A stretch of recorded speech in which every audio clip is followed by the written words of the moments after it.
Јас се плашев и од моја сенка.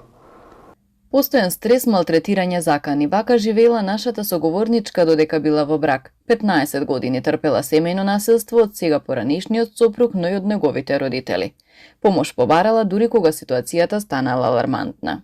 Од превише малтретирање мора да одлучим, иначе ми беше жал и за децава, што видеа свашта од дома, како ме тепаја, како се живеаја кај мене и ми заканаја со децата да ќе ми ги земат, да ќе ме убијат. По разводот принудена е сама да ги издржува децата, но овој пат во секојдневие без насилство. Се чувствуваш пораат, немаш малтретирање, немаш стрес, стварно ти е тешко, пошто едва ги храниш децава, едва ги школуеш.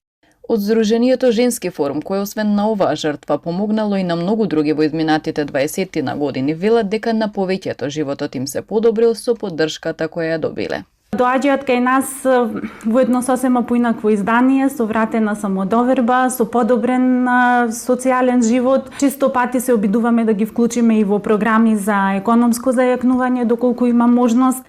Откако ќе го направи најважниот чекор, ќе го пријави насилството. Жртвата има право на бесплатна здравствена, психолошка и правна помош преку Центарот за социјална работа и невладините организации.